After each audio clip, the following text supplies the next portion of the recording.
Bem, bom dia a todos. Hoje a Associação Juiz para a Democracia tem a imensa honra de receber o Cacique Babau, liderança da comunidade da Serra dos Padeiros, dos Tupinambás, do sul da Bahia, uma das principais lideranças indígenas atualmente. E também tem a honra de receber a Daniela Larcon, mestre, doutoranda em Antropologia Social pela Universidade Federal do Rio de Janeiro, e a diretora do filme O Retorno da Terra. Acho importante fazer uma introdução rápida ao tema dos Tupinambás para dizer que trata-se de um grupo, um povo indígena, que cerca de 5 mil habitantes, mais ou menos, 5 mil indígenas, que luta pela terra, por pedaços de terra que estão no município de Buerarema, Una, e a famosa Ilhéus de Jorge Amado, a Ilhéus do cacau, do potencial turístico, de grandes interesses econômicos. E essa é a luta que os Tupinambás fazem, a luta contra esses interesses econômicos, e que não é a luta de hoje, como os demais indígenas, e que, para o azar deles, é uma luta que teve início já no século XVI, na medida em que Ilhéus foi uma das primeiras regiões do Brasil a ser colonizada pelos portugueses. Nessa história de luta, existiram vários momentos de resistência, vários momentos de revolta. Já no século XVI existiu a famosa Batalha dos Nadadores, que, segundo os relatos, teria deixado o mar vermelho de sangue da região de Ilhéus, o sangue dos indígenas. No século passado existiu a famosa Revolta do Marcelino, Caboclo Marcelino, que também teve sua importância por tentar institucionalizar a luta dos Tupinambá, embora identificado pela ditadura de Getúlio Vargas como líder comunista. Na verdade, Marcelino lutava pela terra, e nessa luta pela terra ele chegou a procurar o SPI, que hoje equivale à FUNAI, para iniciar o processo de demarcação. Evidentemente, os seus apelos foram ignorados pelo Estado brasileiro, e o processo de demarcação só começou a ocorrer efetivamente no ano de 2004, quando a FUNAI expediu a portaria inicial do processo. E esse processo de demarcação ele é regido basicamente por um decreto, que é o Decreto 1175 de 1996. E tal como determina o decreto, procedeu-se a um estudo multidisciplinar, coordenado por uma antropóloga, que confirmou que as terras, ou pelo menos grande parte das terras reivindicadas pelos Tupinambás, era de fato por eles ocupada de forma tradicional, tal como manda a Constituição. Ainda segundo o decreto, após esse estudo, cuja conclusão demorou vários anos, os interessados foram notificados para apresentar as contestações. Para os que não estão na área do direito, isso decorre do direito de ampla defesa, o direito ao contraditório. Todos os interessados apresentaram as suas contestações, essas contestações todas foram rejeitadas. Em fevereiro de 2012, a Advocacia Geral da União publicou seu parecer opinando pela demarcação da terra dos indígenas. Tudo conforme a lei. Em março de 2012, o processo, enfim, foi para o ministro da Justiça. Conforme o decreto que eu mencionei aqui, cabe ao ministro da Justiça uma ação de 3 possíveis: demarcar, dizer que não demarcaria, ou determinar novas diligências. Estamos em agosto de 2015 e a resposta do Estado brasileiro é o silêncio, o que tem intensificado o conflito, e muito a níveis insuportáveis. Índios são mortos, o Babau contou que dezenas de indígenas morreram em 1 ano e meio, incêndios, saques na região, denúncias de tortura perpetradas por agentes da polícia, e o massacre midiático também. E quando eu falo massacre midiático, que pessoalmente é algo que eu estudo, eu digo desde o blog amador da pequena Buerarema até os grandes conglomerados empresariais midiáticos, como a revista Veja, a Rede Bandeirantes de Televisão e a revista Época, que já divulgaram matérias de duvidosa qualidade em relação aos Tupinambás. E, infelizmente, esse discurso da mídia tem sido acolhido pelo Estado brasileiro, em grande parte, inclusive pelo Judiciário, que tem legitimado, também em grande parte, esse discurso e criminalizado a luta dos Tupinambá. Acho que isso é uma palavra introdutória que eu queria fazer. A Daniela e o Babal, que conhecem muito melhor a realidade dos Tupinambás que eu, vão falar daqui a pouco. Vamos passar o filme? Todas as áreas que estavam sem morador dentro, os fazendeiros não viviam no mato, alguma onde não tinha ninguém, outras tinham meninos, né? E nós como todos.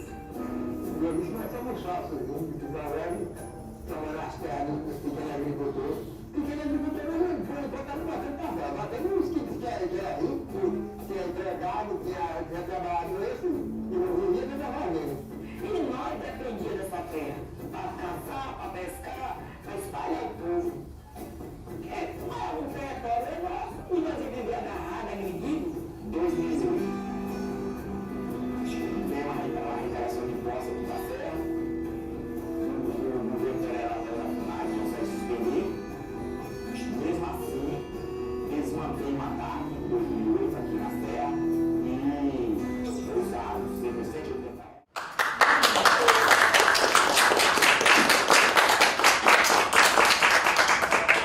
Então, agradecer a Associação Juízes para a Democracia, que transformou essa sala num cineminha. A gente fez isso, né? Eles fizeram esse improviso para a gente ter esse espaço de exibição. Muito obrigada. O André tem se revelado uma pessoa bastante importante, né, na luta dos Tupinambá pela terra, né, um juiz que se posiciona, enfim, como pesquisador, né, tem trabalhado com uma parte muito importante desse conflito, na minha opinião, que é essa conjugação entre a imprensa hegemônica, a caracterização que é feita dos Tupinambá, da sua luta, e as decisões dos processos judiciais, né? Então, enfim, agradecer o convite e não queria me estender, porque acho que a gente pode abrir logo para o debate. Eu queria acrescentar uma coisa. Essa é a quarta vez que eu vejo o filme e, lógico, além da indignação, de tantas outras coisas que a gente sente, né, quando vê a luta deles, o que eu sinto é saudades. É uma sensação, porque, para quem não conhece, os Tupinambás são muito gentis, muito amorosos, né, muito receptivos. É um lugar que você efetivamente se sente em casa. Acho que você sabe fazer. Primeiro, bom dia a todos e todas. Olha, quero agradecer muito a JD, porque foi na Serra do Padeiro o quê? 2 ou 3 vezes, não sei. Tá, sempre fez uma boa recepção a nós. Fui convidado a Salvador para um evento também de vocês. Agora estou aqui. Eu tive a audiência da Band aqui, né, Canarinha. Foi estar comigo durante o dia. Não é uma coisa nova, para nós é surpreendente, porque a visão de juiz para quem é pobre, não só quem é índio, mas quem é pobre, negro, é de uma pessoa intocada, uma pessoa que ninguém pode falar, pode conversar, só chega na frente para ser condenado, né? Essa é a visão, é a realidade. E vocês estão fazendo um contraponto, mostrando que juízes são seres humanos, são pessoas e que têm sensibilidades também. Então, isso faz a diferença. Isso me faz ficar muito mais grato de estar aqui, de estar na casa com vocês, poder conversar com vocês, dialogar. Isso é uma honra muito grande para mim, porque são juízes de verdade. Não são senhores da lei, vocês são doutores da lei. É diferente. O senhor pro doutor. Muito obrigado. E eu quero, assim, em vez de fazer discurso, eu quero que vocês façam perguntas. E, se possível, eu poder respondê-las. Obrigado.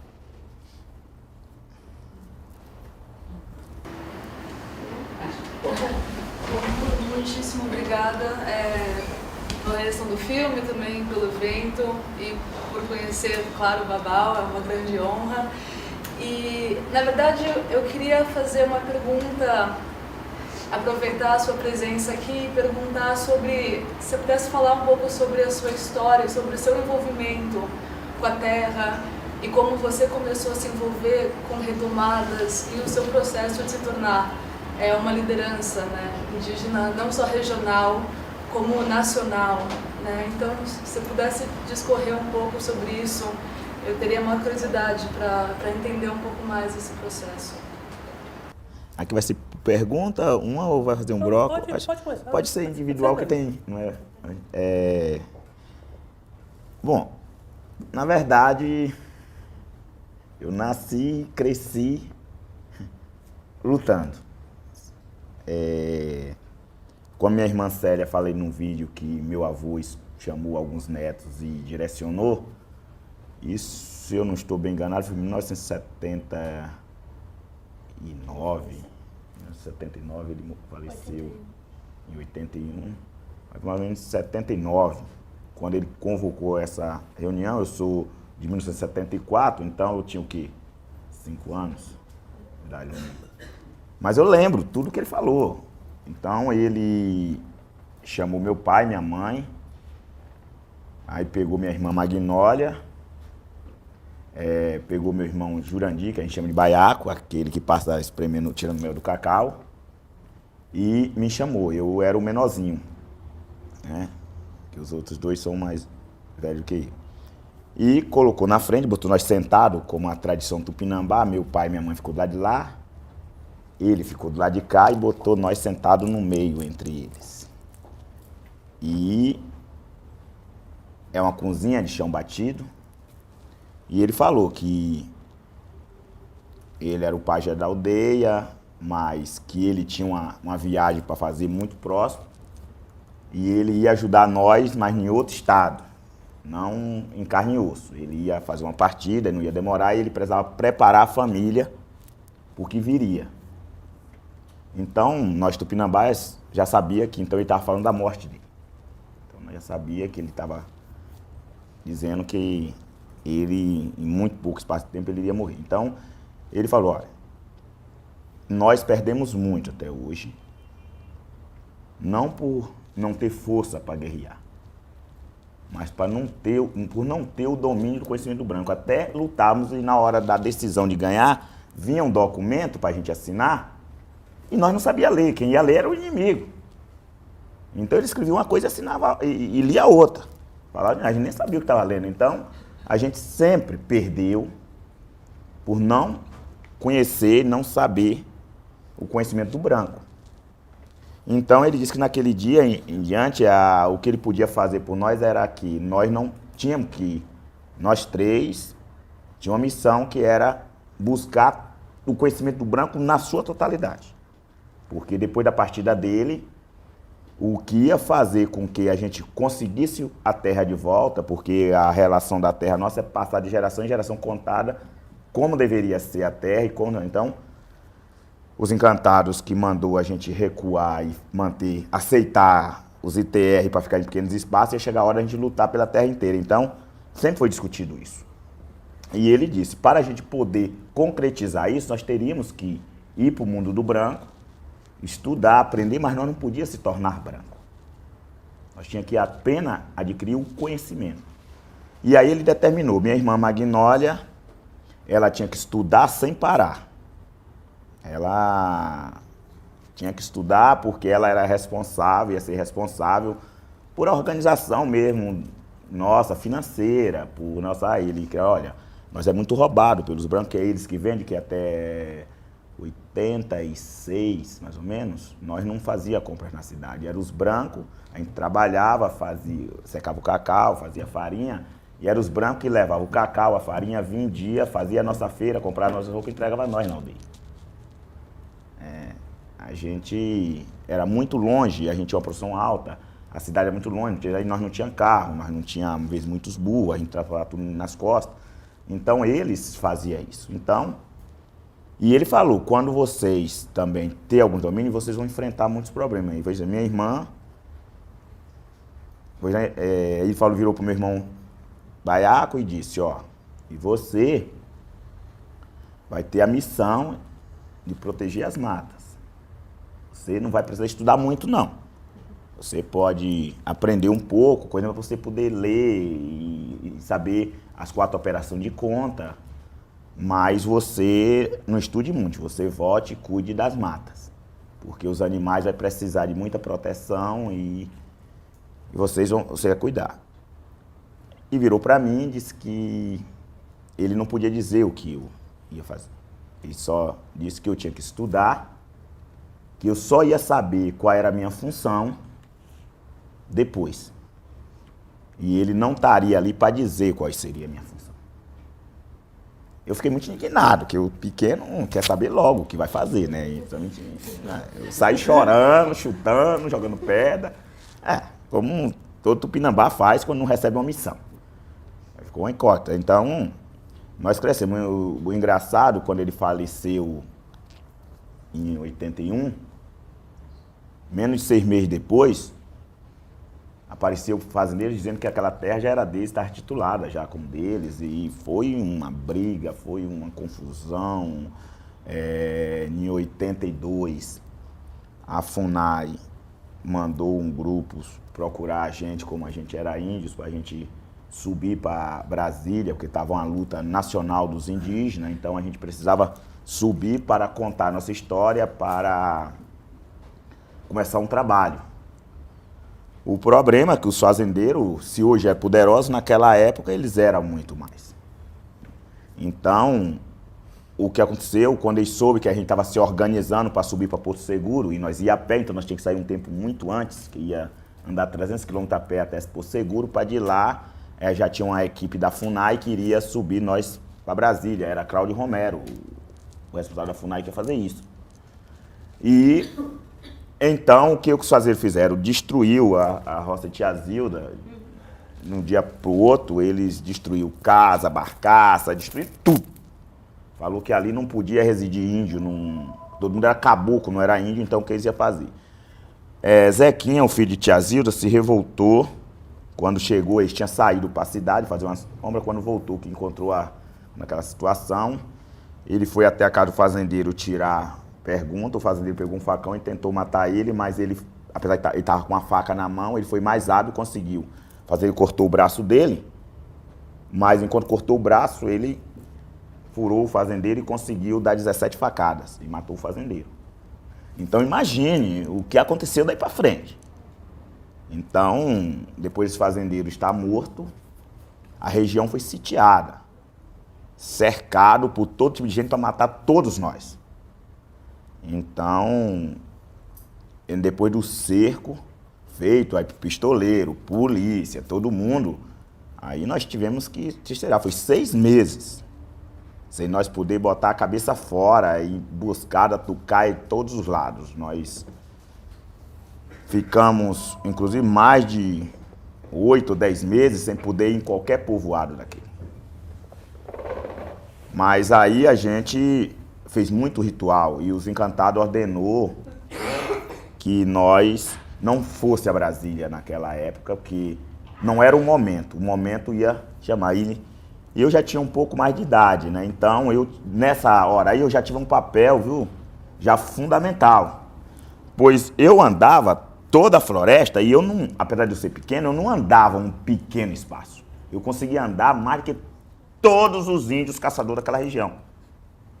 Eu conhecia todas as serras, eu não sei, tinha vez que meu pai, mas minha mãe me dava uma... Só que eu saía de manhã, chegava no outro dia andando a mata. E eu conhecia, eu chegava com saruê, jupati, tudo que não, enquanto eu andava, eu fazia vários laços enquanto eu estava andando. Quando eu voltava pegando os animais, que era para alimentar a família, para todo mundo comer. Então, e eu conhecia muito. E num dia que meu primo matou esse fazendeiro, que ele precisou fugir, como eu conhecia todos os lugares, foi eu que escondi eles.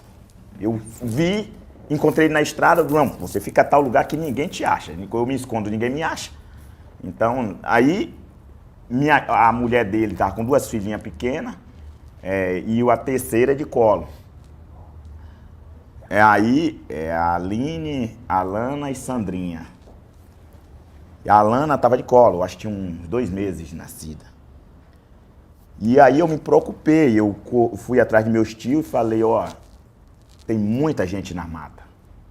Eu digo, eu que conheço, está difícil de eu passar na mata, vocês não vão conseguir sair, e se eles encontrarem a mulher de Zequinha, eles vão matar as crianças. Aí eles me indignaram, falaram, então você vai dar o jeito, você vai tirar eles. Você consegue, você vai dar um jeito. Então eu peguei Tia Zilda, aí chamei pai, que eu falei que era muito difícil, que eu tinha que passar 2 serras, a Serra do Padeiro, Serra do Cabelo e Serra da Luzia. para deixar ela lá na onde é a casa de Bira. E o fazendeiro era o delegado Pedro Marques de Sá, o delegado regional que estava coordenando as buscas e o ataque. Não tinha como. Para tirar ele, nós tínhamos que passar. Não tinha como não cruzar por dentro da área que ele denominava como dele. Aí pai foi comigo, aí nós seguimos todas as estradas, nós conseguimos driblar todos os pontos e tiramos tia Zilda do cerco. Aí esse senhor, que era um fazendeiro, tinha uma picape azul. Aí ele botou minha tia dentro e tirou do cerco. Aí levou pra fora. Aí ficou Zequinha e a esposa, Zequinha na mata, escondido. E o pior é que ele tava com 2 talhos de facão, um no braço e outro em cima do joelho. Ele tinha sangrado muito, então alguns rezadores teve que ir até ele para fazer o estancamento de sangue. Então imagina, esse período eu não comia. Eu era novo, pequeno, mas eu não comia. Não tinha tempo de tomar café, era só andar. Então eu conhecia quais os matos da floresta que eu podia ir arrancando e comendo na estrada. Então eu tinha um facãozinho pequeno, então eu cortava uma junçara, tirava e ia comendo. Então durante um mês e tanto eu me alimentei mais dessa forma dentro da floresta. Aí voltei, eu falei, pai, o senhor não pode andar porque o senhor vai correr muito mais risco. Agora eu mais Baiaco faz. Aí Baiaco me acompanhou, aí nós fomos tirar a mulher com as crianças. Aí nós conseguimos passar o cerco, vir para Tiadai, depois levar para Tio Nen, com lugar mais perto, e sair pela Unacal com elas. Aí outras famílias não iam também, ajudou nós e retirou ele do cerco, levou para Itabuna, que tinha um médico conhecido, que a mulher dele chamava até Dai. E ele gostava muito da família. Aí nós contactamos, Dr. Wilson Teles. Dr. Wilson Teles. Aí nós conseguimos contato com ele, explicou. Aí os parentes explicou o que estava acontecendo e ele deu proteção a eles na casa dele. Tá bom, né? Ele escondeu a família na casa dele e disse, bom, aqui tá comigo e ninguém vai tocar nessas crianças. E ele se tornou o padrinho de Aline. Aí ele disse, não, aqui eu cuido. Aí, Zequinha era o caso mais complicado. Porque aonde alguém visse, queria prender. Aí, o doutor Wilson falou, não, quero ver quem vai entrar em minha casa. Vocês dão um jeito de trazer ele até aqui? Eu vou cuidar dele também. Porque ele se defendeu como todo ser humano se defende. Então, aí quando voltou para cá que eu recebi o recado, então aí nós conseguimos tirar, fizemos toda uma estrutura e conseguimos andar. Ele não conseguia andar porque ele estava machucado, aí foi mais complicado porque ele teve que sair de burro. Não estava em burro, porque o talho na perna era muito grande, no braço também era muito grande. Aí levamos, mas de certa forma conseguimos levar até o Dr. Wilson Teles. Como ele era médico, ele cuidou dele e ficou. Então, ou seja, querendo ou não, aí meu papel já ficou bem definido. Apesar da minha idade nova, os adultos todos me ouviam quando eu conseguia falar. E sempre prestaram muita atenção. Às vezes estava todo mundo planejando algo, discutindo, e eu chegava, começava a falar. De repente, eles ouviam o que eu estava falando, porque nós tupinambás nós não segue a idade, segue o conhecimento. E o conhecimento a gente parte que não é nosso, ele vem para nós. E se a gente sabe cuidar dele, ele permanece com nós, conhecimento. E aí foi indo, o ataque foi generalizado, a gente ficamos em situações complicadas. Meu pai fala aí, né, foi nesse período. Logo depois, que tinha um delegado chamado Magnejane, em Una, esse delegado sitiava a aldeia. Esse delegado cruzava a aldeia, gente pra cima e pra baixo, constante. Quando nós estávamos fazendo a casa de morada, que ficamos sem casa, Alfredo, ele é o índio que sempre contou as histórias para nós, e ele era catroca. Ele jogando bola, quebrou as pernas, e como foi treinando, ficou com com o joelho que um tocava no outro, né? Então ele quase não andava, e ele, de verdade, bem avançado. E os fazendeiros, como ele era o maior contador de história sobre nossos direitos, e ele foi dos índios levados pelo SPI para Caramuru, aldeado pelo SPI, fez um processo, então ele tinha todo esse conhecimento, então ele passava para a gente diariamente. Então o fazendeiro disse, não, o Zequinha foi o assassino, mas quem segurou o fazendeiro foi esse velho. Você vai lá e prenda o velho. E aí, a gente estava em casa, pai, eu e meus irmãos, ajudando pegando as tábuas, montando a casa, com pouca cercou de polícia. Isso já depois de uns 8 meses, depois, quando o circo já estava bem mais leve. Aí, na hora que ele chegou e cercou, aí ele veio, dizendo que estava a prender o Alfredo, um perigoso assassino. Falou, aí nós caímos na risada, como sempre, né? O pior que seja, a gente riu, e aí a gente ficou dançando. E aí ele perguntou por que a gente estava rindo e estava tomando. O pai falou, não, porque é impossível. É um senhor de idade, ele não consegue se locomover sem a ajuda de um bastão. Fica... Aí ele ficou assim e falou, e outra coisa, é um dos velhos da aldeia que, se tirar daqui, o conflito vai ser generalizado. Não vai dar. Aí o certo é que, né, pelo menos dessa vez, ele falou, então, dá pelo menos para nós vê-lo? Aí tem, porque não tem para onde ele correr ou fugir. Ele não pode andar. Aí ele anda muito pouco espaço. Aí mostramos, aí ele falou, realmente não tem condição desse daqui ser assassino de alguém. Então, não, deixa aí, eu não vou levar. Aí foi embora. Mas Magnejane, quantas vezes a gente viu? A gente colher cacau, secar, na hora de vender da nossa roça. Aí o fazendeiro vizinho alegava que o cacau foi roubado na roça dele. Aí então ele vinha com as escopetas, acabava de céu, todo mundo pegava, ensacava o cacau e levava para a cidade. E dava o fazendeiro. Então isso aí a gente vivenciou o tempo todo. Aí meu pai falou, diante de tudo isso que a gente está vivendo, aí conversamos com a família toda, aí Alfredo falou, não, é melhor nós voltar para o aldeamento. Eu vivia lá no aldeamento, tem minhas áreas que eram do aldeamento, então nós voltamos para o aldeamento. Lá para Pau-Brasil, Caramuru. Aí meu pai foi lá, aí viu, mas os encantados proibiu, falou, não, vocês não podem sair. Porque para garantir o território futuro, vocês têm que ficar.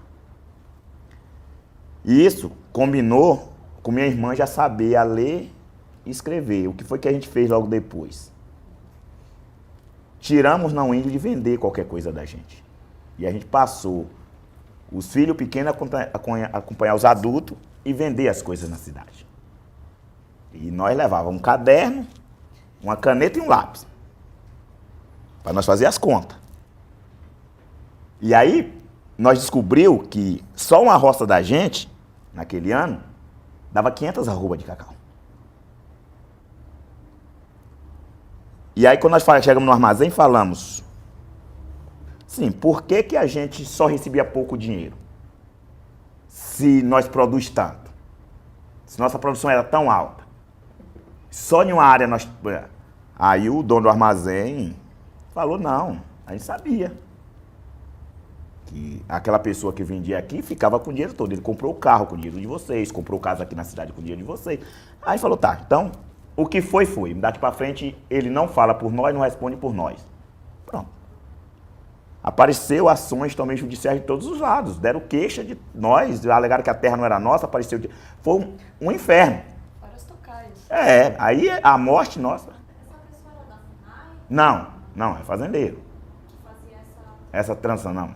Nós nunca aceitou FUNAI. A única vez que tivemos contato nesse período foi com o Claudio Romero, que queria que... Aí, mas mesmo assim, nós insistimos e continuou no controle. Então, a partir daí, nós se ingressou mais em estudar, mais em capacitar e foi indo. Depois, eu fui para Porto Seguro. Porque a gente andava 18 quilômetros, eles estiveram lá, viu que de Buerarema lá na aldeia é longe. E como a estrada era muito ruim, a gente saía de cá para estudar na cidade, a pé. Eu cansei de chegar na cidade com minhas pernas inchadas de andar. Tinha vez, aí nós ia 2, 3 vezes na semana para a escola e faltava os outros dias. Então nós estávamos sempre devendo aula, mas nós estudando. Aí eu consegui contato com os parentes em Porto Seguro e resolvi ir para Porto Seguro estudar. E lá eu me formei. Depois minha irmã Magnólia também ficou comigo lá até se formar em Porto Seguro, lá em Cabralho. Eu 17 anos. Aí eu estudei, me formei, com contato, vai falar no ano 2000, a gente conseguimos um contato mais efetivo com a FUNAI, com todo mundo, e aí Em 2001 eu retorno de vez para a aldeia, mas já tem toda uma luta no território todo, já tinha conseguido organizar uma luta toda, os Pataxó, Ranran, Pataxó já tinha dado apoio, mas eu ainda não era liderança nenhuma. Eu fazia só os trabalhos. Ao retornar, eu nunca gostei muito desse negócio de ser o líder que lidera, que faz, né? Eu gosto de ser livre. Primeiro, nunca gostei muito de fotografia,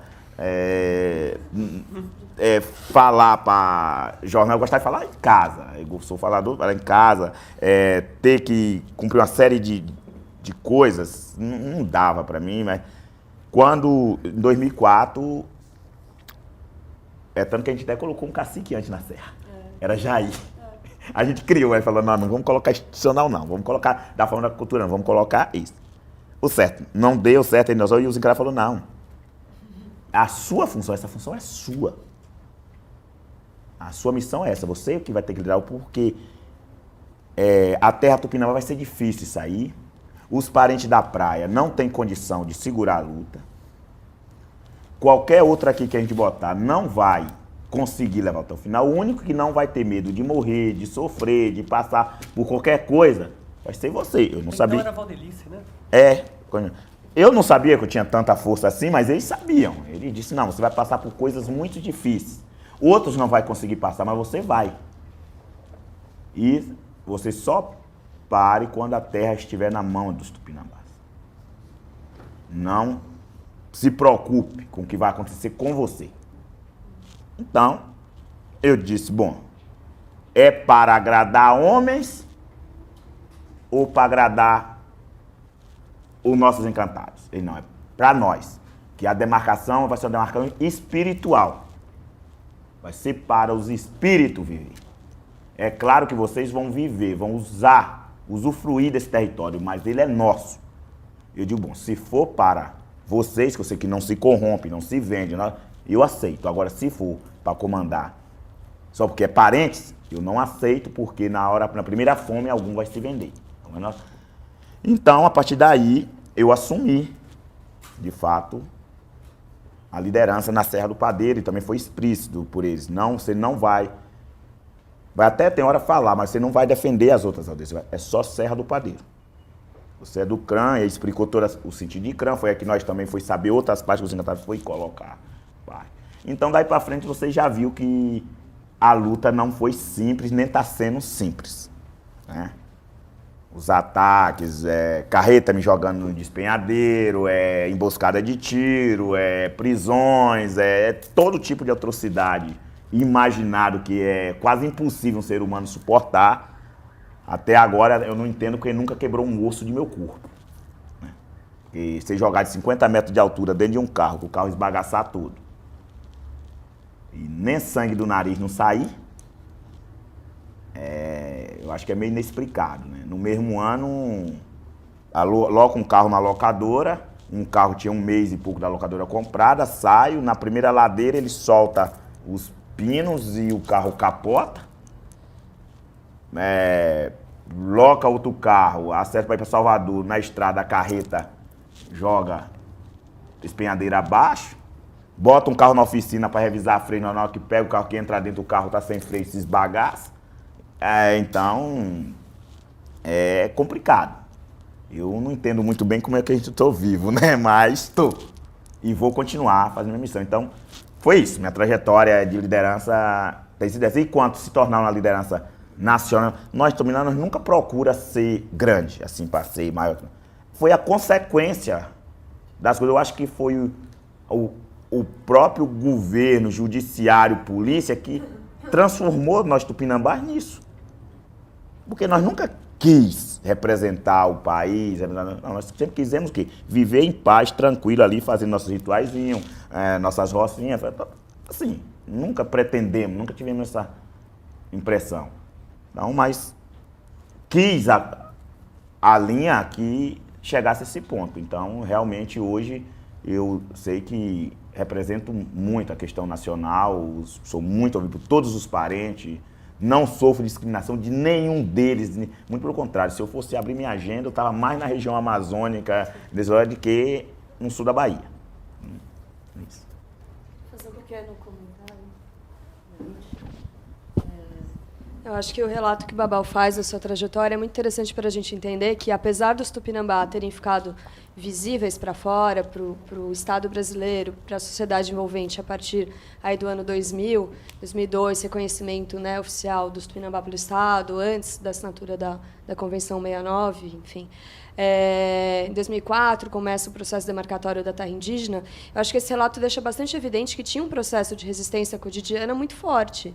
E tem uma imagem que a sua irmã fala, Magnólia, que durante décadas vocês ficaram com a Serra do Padeiro nas costas. Aquela serra que abre o filme, que é a Morada dos Encantados, que é o centro da aldeia, né, aquela formação rochosa, ela, nesse interregno entre a derrota do Caboclo Marcelino em 37, quando ele desaparece, e aí, em 88, quando a gente tem, né, a Constituição, e depois, os anos 2000, né, com Brasil Outros 500, a presença do Babau lá no sul da Bahia, nesse momento tão importante, né, se articulando com os Pataxó Ranhan, e volta para a aldeia para iniciar esse processo, são quase, enfim, 5 décadas, 6 décadas de intensa luta, né, com jagunçada, com coronéis, com delegados de terras, com delegados de polícia que têm terras. Então, muito se fala hoje, né? Vocês surgiram do nada, vocês... Como é que até 2000 aqui não tinha índio, de repente apareceram esses índios.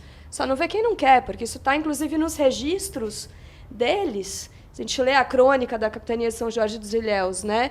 Que é um relato dos vencedores, a presença dos caboclos de Olivença, assim chamados, está lá documentada, como reclamação, né? Pô, isso aqui está muito ruim, essa vila não avança, está cheio de índio aqui. Então, acho que o relato dele é bastante interessante para a gente ver que toda essa construção da inexistência... Séculos, né? Exatamente, a gente consegue... Claro que isso se expressava de outras maneiras, né? De outras formas de resistência, transmissão da memória, o Alfredo, que ele fala, Alfredo Catroca, uma figura que andava, né, ali de Caramuru, Catarina, Paraguaçu, para Olivença, para a Serra, levando histórias. Muitas vezes as pessoas riam dele, diziam que ele estava caducando e contando histórias, e ele dizendo que as brigas do tempo de Marcelino iam voltar, e as pessoas falaram, não, você enlouqueceu. Então, ele já havia falecido quando começou o processo demarcatório, e a Glicéria, a irmã do Babal, sempre me fala, caramba, eu vi que tudo que Alfredo me contava era verdade. Os antropólogos e os arquivos mostraram que era verdade. Então, é um pouco isso, de uma resistência muito longa que a gente está falando e, enfim, era isso que eu queria comentar. Obrigada. Daniela, você pode falar assim, rapidamente, como é que começa a sua relação com os Tupinambás? E depois eu queria perguntar algumas coisas do Babal. Eu sou daqui de São Paulo e, enfim, havia me mudado para Brasília, estava trabalhando... Eu sou formada em jornalismo, a primeira graduação foi em jornalismo. Mas estava bastante satisfeita, já estava fazer história, enfim. E me mudei para Brasília para trabalhar na Secretaria de Políticas para as Mulheres. Estava tentando trabalhar com mulheres indígenas, beiradeiras, quilombolas, enfim.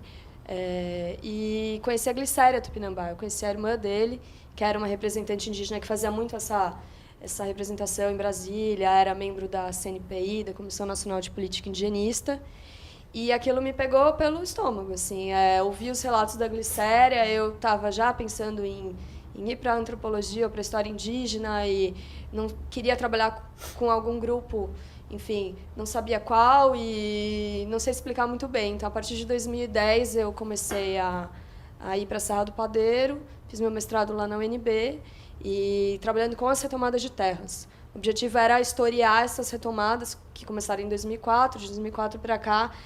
Cerca de 70 fazendas foram retomadas só nessa área. Eu sempre achei isso muito impressionante, que um grupo de 1.000 pessoas desarmadas, enfrentando milícia, Polícia Federal, enfim, todo um aparato judicial, midiático, conseguissem manter a posse dessas 70 fazendas, foi algo que sempre me impressionou bastante.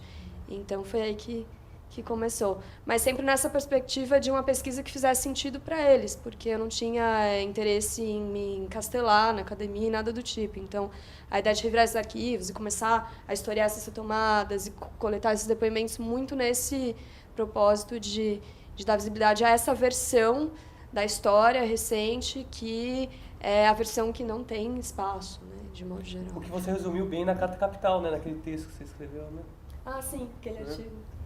Antes de mim, eu vou falar que eu esqueci de falar sobre o que meu avô falou sobre Célia, que ela não tinha nascido ainda no dia que... Ah, não, preciso do microfone, né? O microfone... Como é o nome? Ele falou bem assim, minha mãe tinha tido só uma filha, mulher. Teve Jurandir, depois teve Magnólia. E daí em diante, os filhos eram homens que nasceram. Aí ninguém acreditava que ela teve mulher. Aí ele falou que ia nascer uma menina, mas ele não ia estar mais ali. E quando essa menina nascesse, tinha que dar o nome de Gricélia. Se não desse o nome de Gricélia, ela morreria logo depois. Tinha que ter esse nome, porque era o nome da prima dele, de meu avô, muito querida, e que era uma índia que resolvia muitas coisas na comunidade, e que se deslocando de Olivença para a Serra, foi comida pela onça na estrada. Então, ela tinha que dar o nome de Gricélia. Eu acho que por isso que Gricélia é. Então, foi essa... Tá. Uma curiosidade, a irmã que aparece ali no filme, quando ela vai presa, ela tem um bebê ainda. Essa criança vai com ela para prisão? Vai. Ela leva ela para prisão. Ah, tá. Era uma curiosidade, eu achei que era isso, mas eu fiquei em dúvida. Ficou todo o tempo com ela na prisão, bebê? 2 meses e 16 Mas dias. ela conseguiu a liberdade, né? Foi. Então essa era uma curiosidade. Outra pergunta é, no momento que o Brasil está vivendo, assim, muito complicado, de avanço da onda conservadora em todos os sentidos, como é que você está enxergando essa luta dos povos indígenas, dos tupinambás e de todos, dos demais? Essa era outra pergunta. E a outra, que é a última que eu queria fazer, você foi preso mais de uma vez, né? E na segunda vez, não sei se isso é verdade ou não, uma curiosidade minha, houve uma recomendação, vamos dizer assim, dos advogados que você não se entregasse, que se aguardasse, e você tomou uma decisão de se apresentar, né? Foi isso mesmo? E por quê? Foi a última. Na verdade foi a última. Então, A última. onde? Bom, essa questão dessa onda. Bom, eu recentemente fui convidado em Rondônia pelos bispos para um encontro da Pastoral da Terra. Teve um encontro nacional lá e me chamaram. E antes do encontro nós estávamos conversando exatamente sobre esse conservadorismo que estava fazendo. Eu falei para ele que o momento não é só para nós índios, não. Está complicado no país para todo mundo que eles consideram diferente. Né?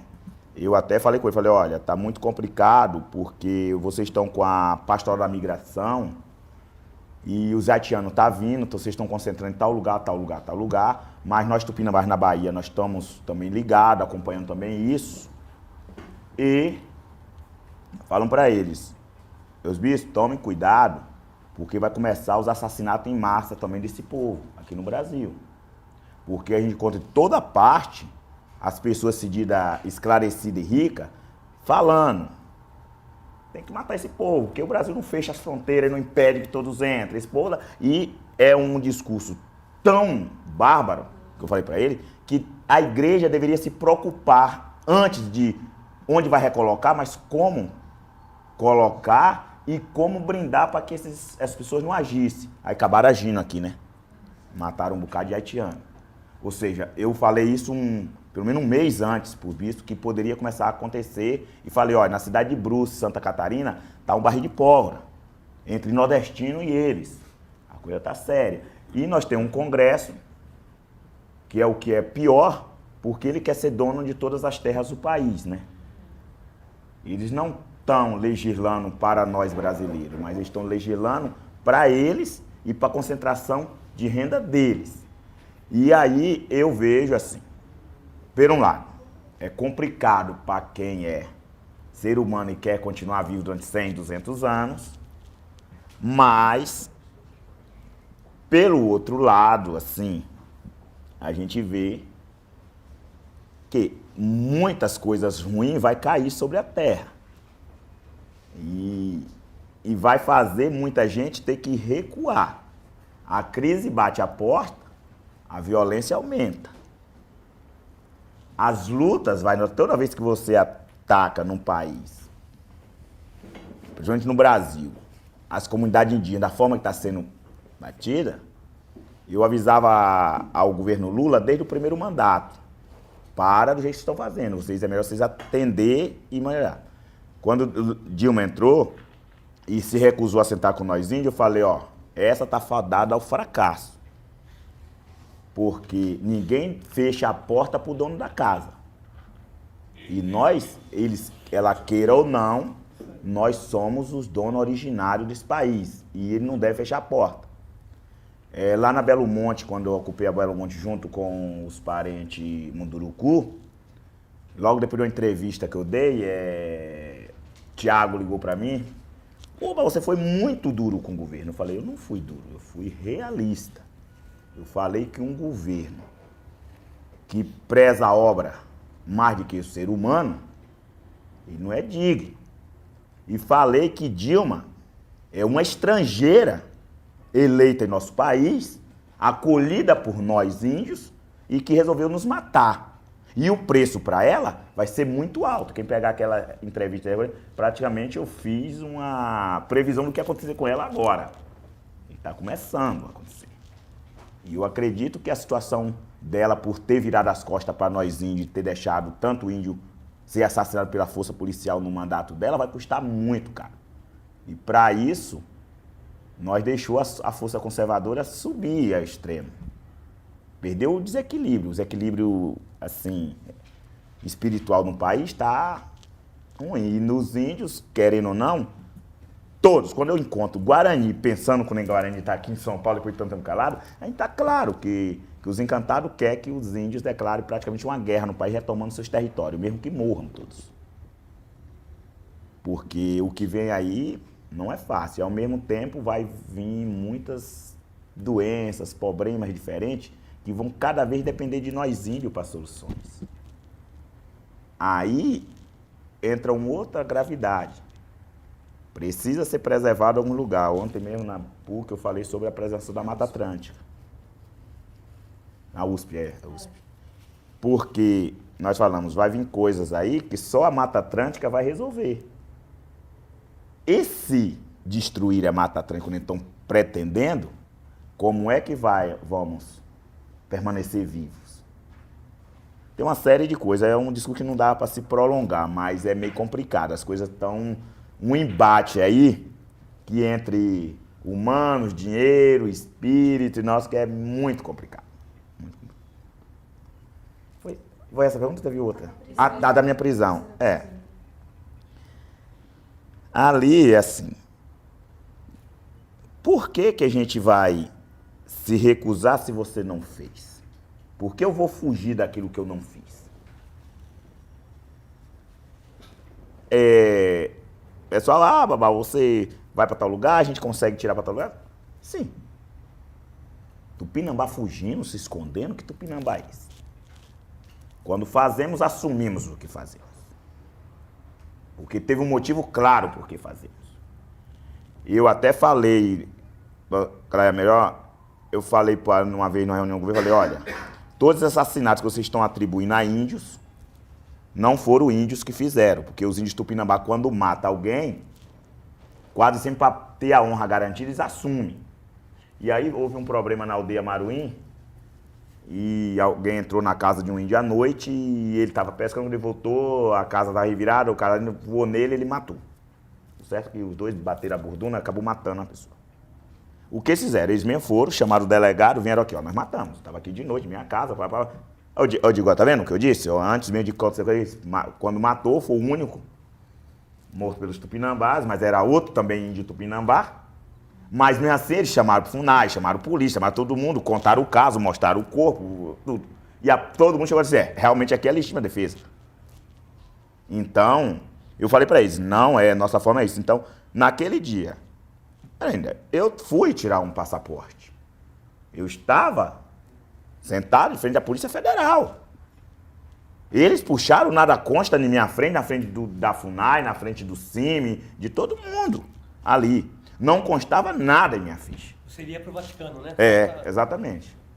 Então era, eu acho que 5:30 da tarde, mais ou menos, foi o horário que foi expedido o meu passaporte, entregue em minha mão e diz, boa viagem, amanhã você está viajando. Aí sai dali, o CIMI faz local, apartamento, tudo para a gente ficar, hospedar, 5 horas da tarde, no outro dia, 9 horas da manhã, eu estou dentro do CIMI, recebo uma ligação da FUNAI, a Polícia Federal está aqui, querendo que a gente leve ele até você, que você está com 4 mandados de prisão. Por assassinato. Tem lógica? Então, no momento, a gente foi até a Embaixada da União Europeia e falou, bom, qualquer coisa a gente dá um asilo político. Eu falei, não. Eu digo, asilo político eu entendo. Vocês vão lá, eu saio do país, eu fico a fazer aquela luta política. Não. Eu digo, eu fico em minha casa. Não sai. Quer me ajudar, me ajuda de outra forma. Agora, faz assim, vamos acertar. Eu vou ficar tentando derrubar aí, mas se eu não conseguir, eu venho para que você abre a porta e eu me entrego a partir daqui. Aí acertamos com a União Europeia, qualquer coisa eu me entregaria para a Polícia Brasileira, mas lá da embaixada deles, que também geraria uma questão política. Mas aí eles ficaram, quando eu disse que eu não fugia e eu me entregaria, aí começou as costuras. Como se entregar? Onde se entregar? De que forma se entregar? Porque se entregasse, a pessoa tinha certeza que era para levar para Ilhéus para ser assassinado na prisão. Então eles ficaram, realmente eu entendo a linha deles, que eles ficaram apavorados. Pegando aqui, vai descer direto para Ilhéus. Chegando lá, você vai ser morto. Eu digo, bom, então. Aí ficamos um período em um canto, em outro, e aí depois eu, com o padre Tom, eu estou fazendo apresentação. Eu digo que o senhor consegue deixar eu entrar? Mas conseguimos, né, entrar, e eu me entreguei lá. E aí eu mandei eles organizar, que era me entregar no Ministério da Justiça. Eles acharam que eu ia dali direto para o Ministério da Justiça e me entregar lá. Então, era entregar 11 horas no Ministério da Justiça. Aí eu vim para a Câmara dos Deputados, para a audiência que estava tendo em homenagem a nós índios. E cá entramos, aí eu pude fazer a fala, aí eu pude responder a Geraldo Simões, pude fazer a resposta à Bandeirante, onde eu falei naquela casa. Porque não é só ser preso, você tem que dizer o que foi feito para a sua prisão e quem foi os conspiradores da prisão e quais os interesses deles. Então, eu acho que o que eu falei ali, qualquer pessoa devia saber. Nós temos uma Constituição no país e rege essa Constituição, no artigo 231, que a última palavra sobre nós índios é o Congresso Nacional, que zela pelos direitos. E no momento que um deputado federal usa a tribuna, e não é um só, é vários, e descrama palavras horrorosas de morte para grupos indígenas, eu acho que ele comete uma violação da Constituição e sim uma quebra de decoro parlamentar. Essa é minha visão, essa é minha interpretação da lei, da Constituição. Na hora que ele chega, diz na tribuna que não tem índios, são falsos índios, que a sociedade do sul da Bahia tem que tomar uma providência, pois é um grupo de falso índio roubando pessoas de bem, fazendo, matando e denomina zero coisas, ele diretamente botou esse grupo indígena em risco real de vida. Então, no meu ver, ele cometeu vários crimes. Para quem foi eleito pela população para defender uma Constituição. Então, eu falei e respondi a ele em cada acusação que ele fez, por 2 vezes ou 3 vezes na tribuna da Câmara. E a Bandeirantes, eu falei que, baseado também na Constituição e no artigo 231 da Constituição, dava para o Congresso Nacional rever e tirar o direito deles operar no país. Porque é uma concessão pública e eles fez mau uso da concessão pública, não só uma vez, mas repetitivamente contra os povos indígenas no país.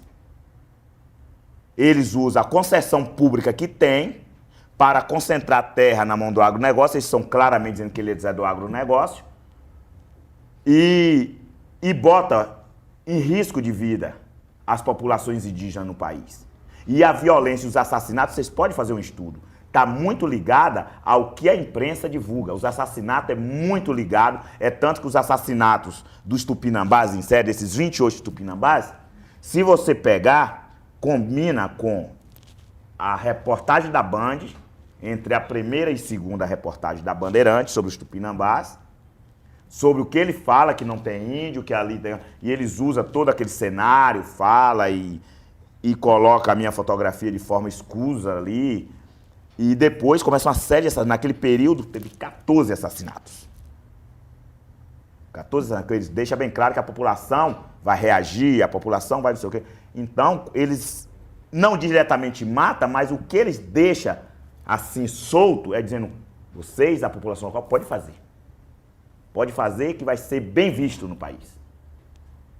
Então, eu acho que cabia uma ação deles perder a concessão pública primeiro, ou algo, pelo menos uma restrição de um certo período, porque tende aqui no país, pelo menos é meu modo de ver, a Rede Globo, Bandeirante, Record, eles têm, entendeu? Assim, a concessão é minha, ninguém tirar, é de quem tirar. Porque eu sou repórter, tenho que ter minha liberdade de expressão e minha liberdade é ganhar dinheiro, fazer o que eu tenho ali. E eu acho que a concessão está além da liberdade de expressão. A liberdade de expressão é uma coisa e a concessão pública é outra que implica em algumas responsabilidades. E entre uma delas eu acho que era não violar direitos constitucionais. E no meu caso eu acho que a Bandeirante cometeu, não só contra nós, mas contra os Guarani, contra vários povos. Eles cometeram essa violação. Aí sim, dali eu me entreguei. É bem breve, é sobre a prisão da Glicéria. É uma dica de leitura. A gente tem uma amiga jornalista, a Nana Queiroz, talvez vocês já tenham ouvido falar de um livro que se chama Presos que Menstruam. É uma série de relatos, acabou saindo bastante na imprensa, enfim. Uma das mulheres perfiladas é a Glicéria.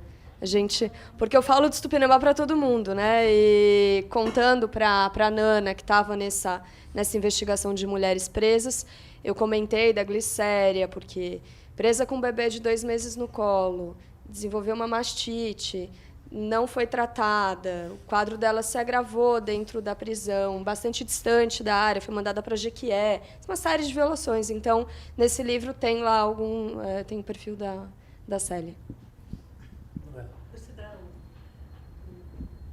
O nome do livro é Presos que Menstruam. E a autora é Nana Queiroz. Saiu pela Record, se eu não estou enganada, a editora.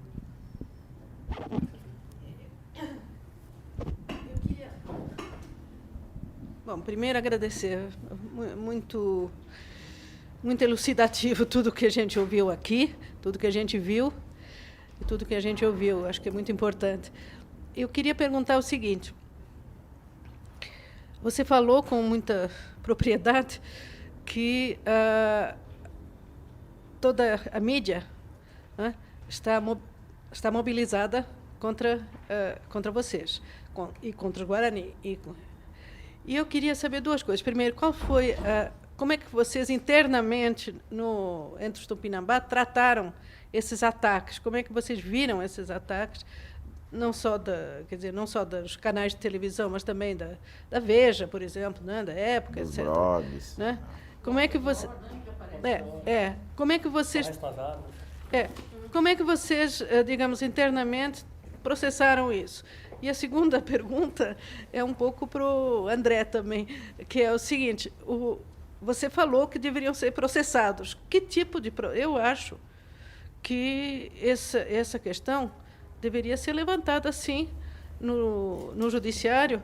Que tipo de ação se pode ter contra esse desmando, né, da mídia? Eu queria lembrar que, claro que não é a primeira vez, não será a última, né, mas que houve, durante a própria Constituinte, houve um ataque também da mídia concertado, né, em que, no momento em que os direitos indígenas estavam,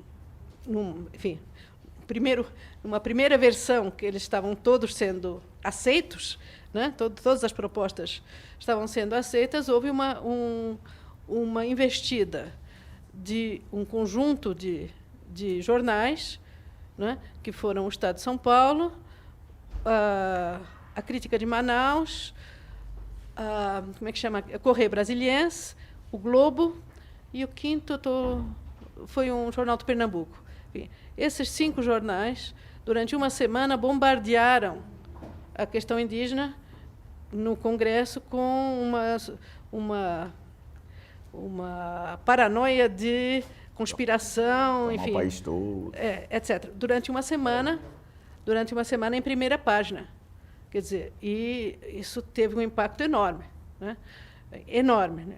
Meus pais me perguntaram, mas o que vocês estão fazendo? Né? Quer dizer, foi coisas desse tipo, chegou nesse ponto. E houve um pedido de desculpas do Sindicato dos Jornalistas, que perceberam imediatamente que aquilo era uma armação, mas que isso não refresca muito, né? Então, eu acho que está na hora de se pensar em ações, né, que possam fazer frente a esse tipo de manipulação da mídia, né?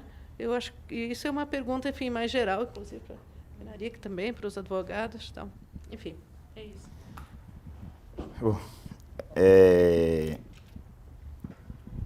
Nessas questões do ataque à mídia, a gente, Tupinambá, a gente tem um jeito de ser, de levar tudo na esportiva. Né? A gente ri muito e se diverte, que acha muito engraçado, né?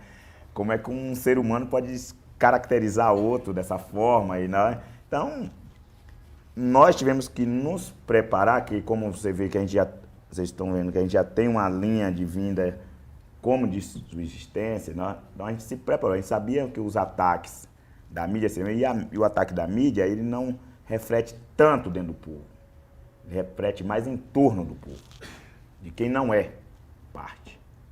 Porque você aumenta o ódio, o racismo, o preconceito, a violência contra o povo aumenta muito, então você tem que ter condição de passar por isso. Então nós se preparou bem, nós Tupinambá, nós trabalhou muito, a associação que diz que o juiz coloca ali, cria uma associação de bandidos, que é a Associação AITESP dos índios Tupinambá, onde nós trabalhamos, nós conseguimos, nós divide a renda, mas concentra uma parte do recurso na associação para a gente passar os momentos difíceis, né, e conseguir, então, contratar advogados, bancar as viagens. Então, a gente sabia que então a gente se preparou para esse detalhe.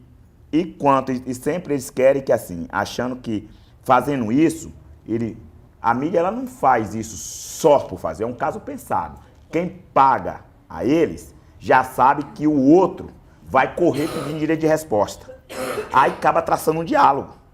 E eles têm especialista para colocar a sua verdade em dúvida. Entendeu? Então, quando a gente sai do nosso conforto e vai para o conforto deles, a gente vai ver. Mas nós, Tupinambá, nós não ligamos para quem fala mal de nós. Nós sabemos que está lembrando de nós. Então, nós acha muito bom lembrar de nós. Então, ele vivia jornais ligando. Vem cá, nós vamos abrir espaço, você vai poder debater, nós bota fulano de frente. Mas não, deixa ele falar sozinho, é muito mais bonito, a gente tá vendo aqui. Continue. Não, a menina da revista Época, que ficou lá na serra, comeu, dormiu, se deu super bem, né? E nós dissemos pra ela, sua matéria saiu uma porcaria. Não, vai sim, porque Armínio Fraga não gosta da gente. Ele é dono. Não, ele não é dono da revista. Não, é sim, a gente sabe que ele é. E ninguém vai sair de São Paulo pra vir entrevistar nós aqui porque nós é bonito. Aí nós falávamos pra ela. Aí quando saiu a reportagem, estava lá 30 mil reais pela minha cabeça, de repente ela ligou pra aldeia. Ô, babá, eu tô ligando, chorando, porque tá todo mundo ligando pra mim, me chacoalhando, que eu botei isso. Não. Eu digo, minha filha, eu não te disse que você ia botar? Eu não te disse que você ia sair assim? Eu não tô. Eu tô tranquilo, eu tô em casa, você sabe que eu tô muito bem. Tá vendo? Você achou que me atingia, você mais atingido é você, quem tá chorando é você, nós estamos sorrindo. Continue fazendo assim que você vai se dar super bem na vida. Você vai prosperar muito. Continue. Agora me desculpe. Eu te avisei que você ia fazer isso. Você falou que não ia e eu falei que você não poderia garantir que você não era a dona do jornal. Você é apenas funcionária do jornal, da revista. E quem é funcionário obedece o que o dono quer, o que o redator quer, que não sei quem quer. E quem pagou a matéria ia querer exatamente como queria. Eu não vou dizer pra você que você é mal pessoa, que você é mal intencionado. Você apenas defendeu o seu direito de existir como ser humano e comer e viver bem. Foi isso, você não optou dizer assim, eu perco o emprego, procuro outro, mas não vou fazer uma coisa dessa. Você optou e viver bem, ter suas garantias de sua revista. Então, chore sossegado. Agora, eu não estou com pena de você. Não estou com pena de você. Não vou fazer nenhuma declaração que te conforte. E ainda bem que o Ministério Público te processou. Ainda bem. Aí desliguei o telefone, não entramos em contato mais nunca. Eu acho que ela esqueceu o telefone. Ah, piada, aquele telefone nós jogou fora, né? Aí comprou outro. É que ela não tem. Então, esse processo da época, que botou minha fotografia assim meio escrachada, botou valor pela minha cabeça e tudo, foi um processo instaurado que a gente sabe em que deu, nem que foi, nunca...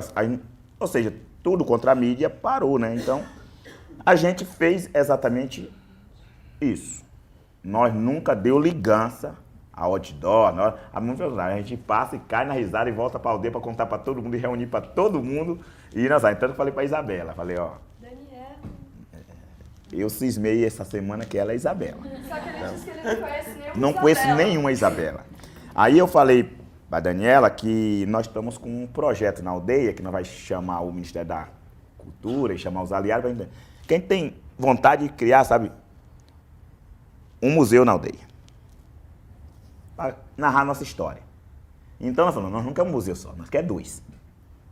Nós queremos um na Serra, ali onde vocês estiveram, contar a nossa trajetória, nossa história, do nosso povo, pegar todas essas matérias e poder arquivar lá, fazer todas as questões. E pegar ali na Unacal, no alojamento 5, como viviam os Pinhão, fazer um museu falando do branco. Da entrada deles na aldeia, de como eles faziam, como eles tratavam os funcionários, como eles tratavam índio, mas nós não queremos no mesmo espaço.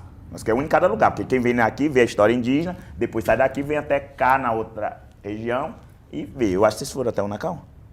Passei em frente. Não Passou em frente, né? Que é um empreendimento feito pela Michelin. Um mega empreendimento lá. Que a gente falou que ia criar a universidade indígena, tudo. Então, é isso. A gente não vai guardar isso como ódio. Mas é sempre como aprendizado e se divertir. Porque quem tem só pensa na sua família e quer que todos os outros vivam sem nada. Então, a gente acha isso muito ruim. E usar um instrumento chamado da leitura, do conhecimento, para restringir direito, aumentar ainda mais a escravidão, né? Que você cria uma escravidão de outra forma. Você usa o meio de comunicação para dizer que é melhor você ser funcionário de Armínio Fraga, de Abílio Diniz, é mais digno, é mais reconhecedor, de que você ter um boteco vendendo uma cachaçinha. Então, é ruim. Tentar. Manuela, quando eu estive lá na Serra do Padeiro, estiveram também alguns estudantes da Faculdade de Direito de Vitória da Conquista, onde é a Universidade Estadual, lá da região. Eu lembro que depois da fala do Babal, a respeito das concessões, das emissoras de televisão, eu disse para eles, olha, vocês acabaram de ter uma aula de Direito Administrativo que vocês jamais terão na faculdade. Porque é até difícil responder a sua pergunta depois de todas as respostas que o Babal deu, que estão juridicamente impecáveis, embora nem sempre sabidas pelos profissionais do direito, e o que não é à toa. E o Babal também já deu outras aulas para a gente hoje, da sociologia gramsciana, da teoria da hegemonia, né, Manuela? Da teoria dos filtros, do Noam Chomsky e tantas outras. Mas eu acho que, lógico que é possível fazer algo. Mas o cerne de todo o problema, Manuela, eu acho que é a forma pela qual os direitos no Brasil são interpretados e aplicados. Né? Eis a origem do problema. A gente tem a interpretação e aplicação dos nossos direitos como se vivêssemos ainda na Revolução Francesa, que é aquela interpretação individualista dos direitos. Então, o sujeito tem uma concessão pública, ele acha que a concessão é dele, e assim é aplicado o direito à liberdade de expressão dele sobre o direito à informação de toda a sociedade. Mas, de fato, é preciso distinguir, então, a partir daí, duas situações. A da mídia impressa, a mídia digital, a revista Veja, a revista Época, que, de fato, podem ser responsabilizadas, mas não muito mais que isso. Né? Porque elas, de fato, é propriedade delas, né? Tá fazendo uso da propriedade delas, propriedade que no Brasil é um direito sagrado ainda, né? Não na Constituição, mas no dia a dia do direito. E eis a situação. Agora, a questão das emissoras de rádio e televisão, de fato, elas não fazem o uso de um bem delas, ou seja, nem propriedade elas têm para alegar, mas elas utilizam como se fosse a propriedade delas. Porque no Brasil também a posse termina se confundindo com a propriedade, o que numa faculdade de Direito todo mundo sabe que não é bem assim. Então, no caso de fato, a responsabilização dessas emissoras poderia ser muito mais pesada. Até porque na Constituição existem regras da programação a ser seguidas. Né? A Constituição diz que a TV tem que ter programação predominantemente educativa. Né? Não é nenhuma invenção a respeito não é nenhuma censura de conteúdo, como se costuma dizer. Agora, é mudar a cultura jurídica do país, a cultura do Ministério Público. O Ministério Público poderia ingressar com ações. E se há um medo, se há um certo temor em relação à rede Bandeirantes de televisão, a gente poderia, vamos pensar então nas emissoras de rádio locais, né, que fazem uma propaganda muito mais pesada, até mais direta, né, mais vulgar contra os tupinambás, mais caricato, né? A Daniela tem uma expressão lá no texto que ela escreveu no Observatório da Imprensa, que é mais ou menos o seguinte, né? A partir de quanto mais você se aproxima, mais caricato vai ficando a divulgação. Né? Mas, de fato, isso deveria ser feito, mas é necessária uma mudança de cultura jurídica do país, que a cultura jurídica é a cultura hegemônica, né? A cultura do direito individual, o direito da Revolução Francesa.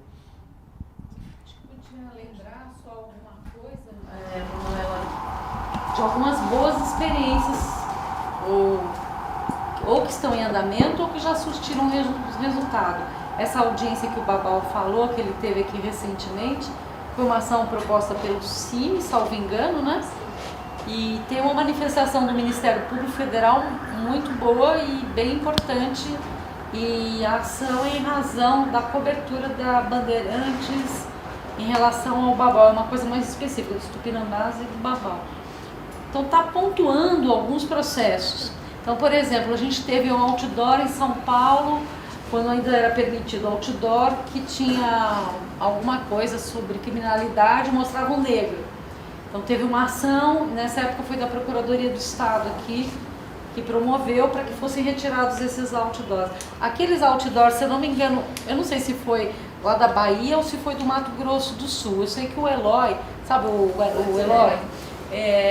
Eu sei que ele entrou com uma ação referente àqueles outdoors e conseguiu resultado. E também daquele leilão que eles estavam... leilão da resistência, que eles estavam leiloando, assim, a publicidade em cima de um leilão, cujo dinheiro era para acabar com os indígenas. Era declarado isso, né? Então ele conseguiu também uma ação. Uma outra que eu acho que foi importante, que foi aqui em São Paulo, quem propôs foi o Sérgio Suyama, do Ministério Público Federal, que era um programa de TV, era Kleber. João Kleber. Não sei o que, Kleber. Ele falou, assim, durante o programa dele, contra os homossexuais, e eu já não lembro mais contra o quê. Aí eles conseguiram um acordo, né? Um termo de ajustamento de conduta, e eles foram obrigados a passar 10 sessões de programa falando de direitos humanos. Então, assim, eu acho que tem alguns caminhos. O caminho da justiça é muito lento e muito doloroso, mas eu acho que é preciso pensar, além desses casos, que eu acho que é uma forma de ataque, sim, que você não deixa resultado, não deixa passar batido. Eu acho que a gente está numa fase do Brasil que você... Não sei, na minha avaliação não dá para deixar mais nada passar batido, porque a coisa está muito complicada. Mas a gente tem que pensar também em soluções mais macros para que se possa enfrentar. Mas eu sou favorável, sim, que o MP federal, ou mesmo as organizações indígenas, ou o CIMI, ou sei lá, fazer uma manifestação. Fazer algum trabalho específico nessa área, né? Fazer cumprir a Constituição. Sim. Esses pequenos, esses casos, acho que tem que ser mais conhecidos, mais divulgados. Mas a reação tem que ser macro, porque quando esses processos abordam questões singulares, a própria mídia, que é a vítima, que é a ré, ela não divulga contra si mesma. Então, a gente tem um círculo vicioso, né? Porque sendo sendo macro, não tem como não divulgar. Exato. Quando é individual, só contra um outdoor, é importantíssimo isso, que a Suzana, que a que levantou, são importantes, mas a gente percebe que fica só no nosso conhecimento restrito. Você não consegue isso na Nem divulgação. no nosso, né? Porque a gente não tem ainda condições de divulgar devidamente, né? Acho que deve divulgar massivamente, por exemplo, como você disse, porque tem muita gente que não sabe desse processo que... A questão das rádios, que o André tocou. Houve uma questão que a gente uma vez, em Serra do Padre, fizemos uma reunião do grupo de índios, chamamos o Ministério Público e cobrou do Ministério Público uma ação. Falou, não. O Rivamar Mesquita, mais 3 outros programas, usou a seguinte expressão nas suas falas durante uma semana inteira. Um arrumo de falsos índios, cabe toda a população se armar, e ir lá parece que não tem homem. Se for preciso, eu mesmo vou junto. E nós precisa acabar, mostrar que tem homem, vamos matá-los. E usou a palavra toda. Assim, pô. Aí chamamos o Ministério Público e disse, não, tem que fazer alguma coisa. Ele determinou tal forma, assim, convocou reuniões na cidade, usando tudo a rádio. É uma construção pública. Então, tá bom, então nós precisamos de provas. E vocês não gravaram, então, mas existe uma lei que obriga a rádio manter o programa gravado por 90 dias. Então, como foi a semana, então nós vamos lá, vamos exigir cópia da fita, do programa. Não. Aí quando chegou lá, disseram, não gravou porque o aparelho está quebrado, então toda a programação aqui não foi gravada. E aí o Ministério Público até hoje nunca consegue nada nas rádios que alegam sempre que não pôde cumprir, que é os equipamentos que quebrou. Então quando eles fazem essa barbaridade, nunca são gravados. Aí nós ficamos assim, pedindo a pessoas que ouviram, que conseguiu gravar, alguém que não, mas ficou muito difícil para a gente conseguir juntar esse tipo de coisa. Então, ou seja, você vai fazendo uso de uma concessão pública violando diariamente a lei. Né? Por isso que a importância do macro. Acho que tem que se pensar não apenas no direito de resposta de vários programas a respeito dos direitos humanos. Tem que se pensar na existência da concessão pública para aquela empresa. Como a Kenarik tocou na questão do leilão da resistência, também houve um pequeno leilão lá na região, lá em Buerarema. Isso só para demarcar uma coisa que eu acho que é importante também quando a gente vai considerar esses casos, que eles estão articulados também. O Sindicato Ruralista de Ilhéus, linha direta com a Cátia Abreu, ela vai lá, tem fotinho dela na parede, enfim, porque eu fui lá também entrevistar os fazendeiros. Foi feito um pequeno leilão, então essas estratégias deles, eles também socializam, enfim. Só para fazer esse complementar. A gente ainda tem tempo? Bom, hora que você quiser, né? Eu queria fazer uma pergunta para os 3. Como o Cacique Babal disse mesmo, né, o governo Dilma está sendo um dos mais retrógrados no que se diz a respeito de demarcação de terras indígenas. Eu queria saber como está especificamente a questão da demarcação.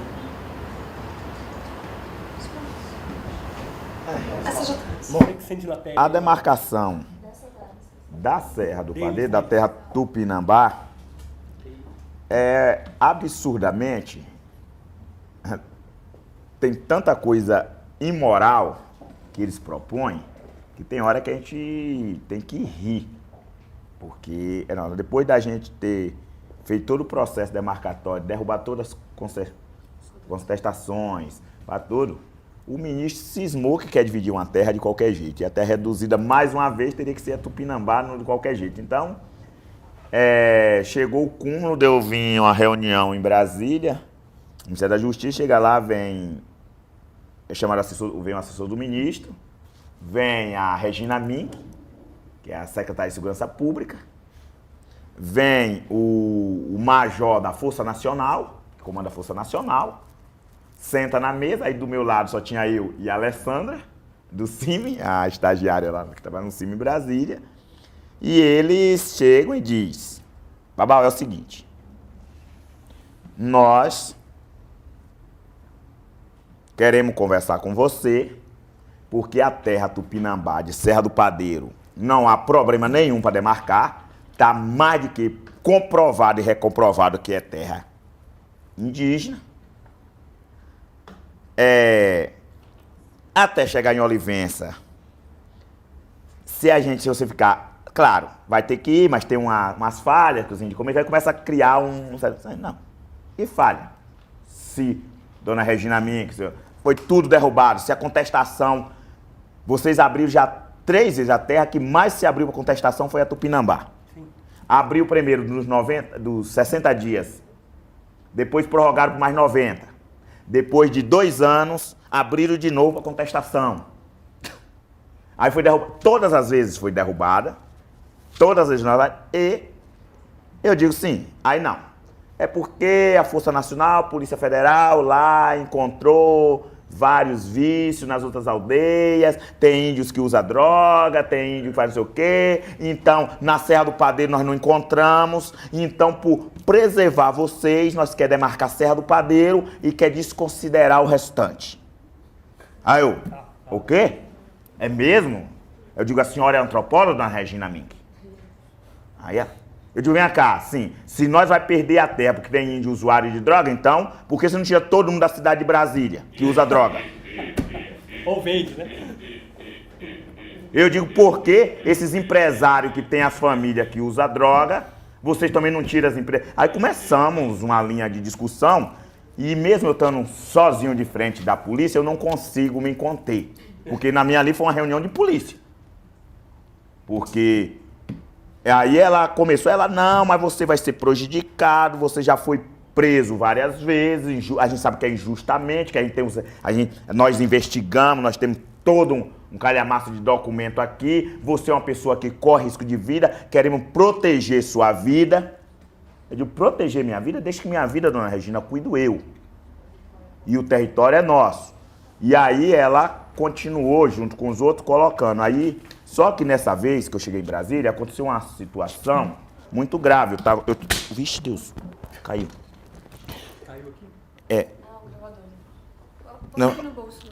Botando. Aí o que ocorre?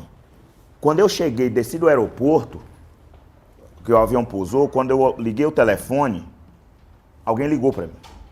E quando eu atendi, do outro lado ficou calado. E quando eu fui ver quem era que tinha ligado, deu chamada vazia no telefone. Então, não foi restrita.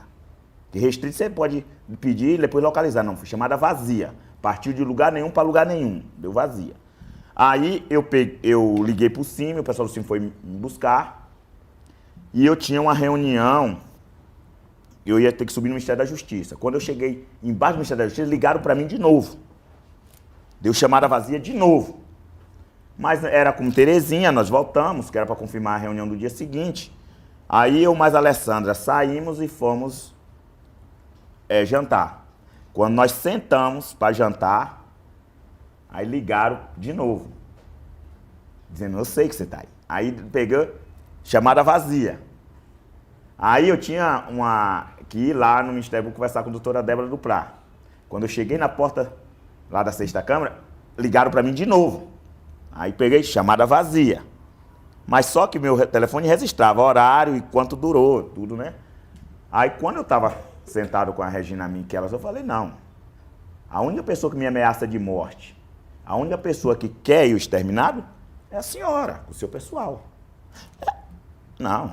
Quem é que consegue, nesse país, minha senhora, fazer uma ligação para um telefone e depois dar chamada vazia? Isso não existe, dá restrita, dá não sei o quê, mas vazia não dá. Eu digo, dá, aqui, ó. Meu telefone veio aí. Agora pegue meu telefone, tente, use tudo que a senhora tem para ver se localiza quem foi que faz e de onde partiu essa ligação. Eu digo, a senhora sabe que agora eu estou falando com a senhora, eu vou trocar de telefone, vou pegar um telefone sim, porque eu ando com esse telefonezinho aqui, que depois que eu peguei esse telefonezinho, ninguém conseguiu mais fazer esse tipo de ligação para mim. Né? Então, eu falei para ela, postei para ela e levei para o Ministério Público, tiraram toda a nota do telefone para ver se localiza, mas não consegue.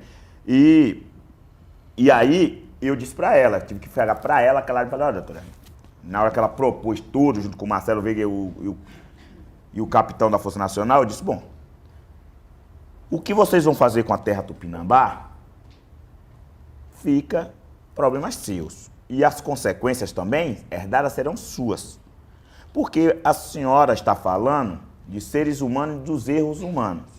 Só que a demarcação Tupinambá, dona Regina, é para nossos encantados. Ela é uma demarcação espiritual. Então, o que o ser humano faz ou não de errado, isso não nos interessa. E nós somos um povo de clã. E cada clã tem sua importância. Se a senhora demarca o clã de Serra do Padeiro e não demarca os outros clãs, a senhora vai fazer uma quebra na organização dos clãs Tupinambá. E não é dos usos humanos, é na questão religiosa e espiritual. Aí a senhora vai se explicar com Eru, Beri, Gentil, Sultão das Matas, com esses daí, que é os donos dos clãs, é os donos da terra. E a senhora sabe que vocês vão morrer se vocês fizerem isso. Porque eles não são de aliviar. A senhora não vai conseguir botar a polícia atrás deles. A senhora não vai conseguir ameaçar eles. A senhora não vai conseguir matar eles. A senhora não vai conseguir nada.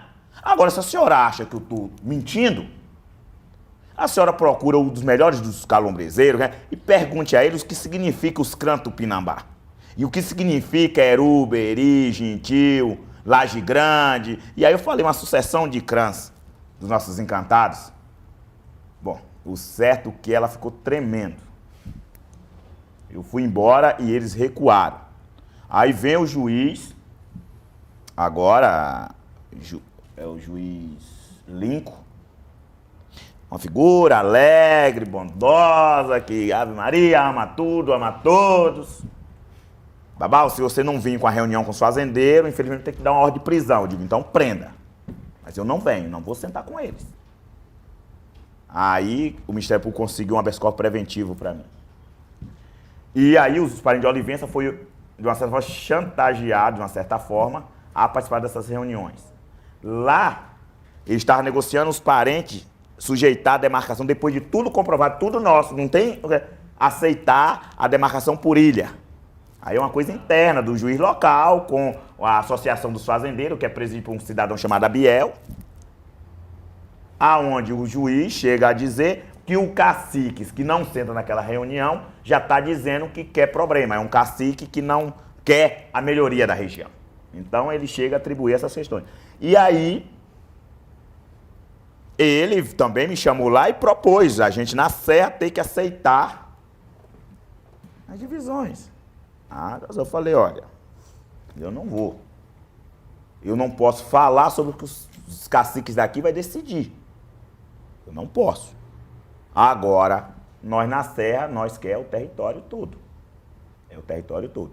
Eu digo, houve uma mudança dos encantados depois do assassinato de Pinduca, que os encantados ficaram muito revoltados pelos índios não reagir diante da morte do índio Pinduca.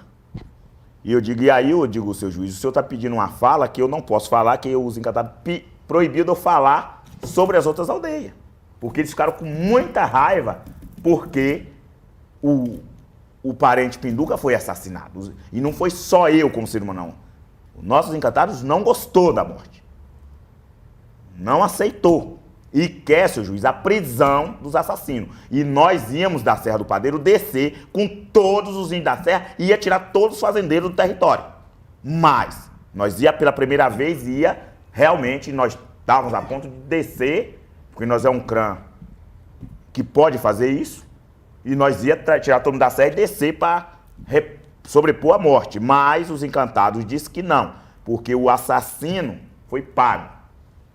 E quem está pagando vai continuar com o dinheiro pagando. Então ele quer a prisão. Então pediu para nós da Serra do Padeiro, seu juiz, atuar fortemente, cobrar de todas as autoridades que a prisão do assassino seja feita. E que o assassino depois diga quem o pagou. Porque os encantados querem quem está pagando.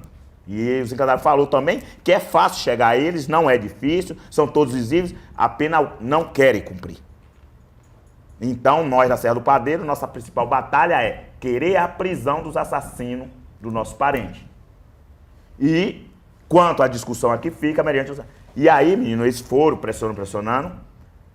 Nas últimas discussões, o ministro da Justiça decidiu mandar um GT fundiário para avaliar. Então, ainda bem que tiraram o Edmilson, porque o Edmilson chegou lá quase, eu acho que falou para os caciques Tupinambá que eles não tinham nem direito sobre a terra. Parece brincadeira, piada de mau depois de todas as versões ter derrubada. Mas aí tiraram, e entrou, ele era AGU, o Frávio, que estava como presidente interino da FUNAI, agora é o assessor do ministro da Justiça, e chegar até Ilhéus. Agora ele chegou para o juiz e os fazendeiros, todo mundo falou, não, a terra Tupinambá não tem mais o que mexer. Nós vamos levar à frente. Vai vir o GT vai avaliar e nós não vamos tirar a aldeia por Ilhas. Então, graças a Deus, graças a Tupã, graças aos encantados, entrou alguém coerente no Ministério da Justiça agora, que teve coragem de falar para o juiz local e falar para os fazendeiros, nós não vamos fazer isso. Mesmo que os caciques aqui queiram, nós não vamos aceitar. Porque a terra está comprovadamente que pertence aos Tupinambá. Aí ficou, de agora no mês de setembro, o GT descer para começar uma avaliação. Em que vai dar, eu não sei. Pelo menos é isso. Mas a portaria declaratória eles não querem assinar. Aí tem outra. Mesmo assim, o ministro disse que essa portaria, que o correto era publicar logo a portaria declaratória. E logo que o CONEFRAVE colocou com toda a propriedade, que a terra não tem mais o que se discutir, então por que esse ministro não assina? Esse ministro, inclusive, está pressionando antropólogos. Alguns dados, acho, sobre a terra indígena, né, para quem não conhece.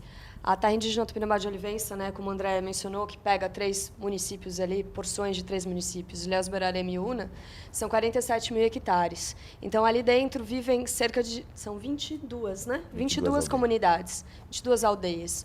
Então, tem uma tentativa que a gente tem observado, né, de descaracterizar as comunidades que estão na faixa litorânea. Tem uma para-antropologia, assim, ao que diz respeito a gente, a aba, enfim, policiais e outras figuras fazendo teorias antropológicas próprias para definir quem é índio e quem não é.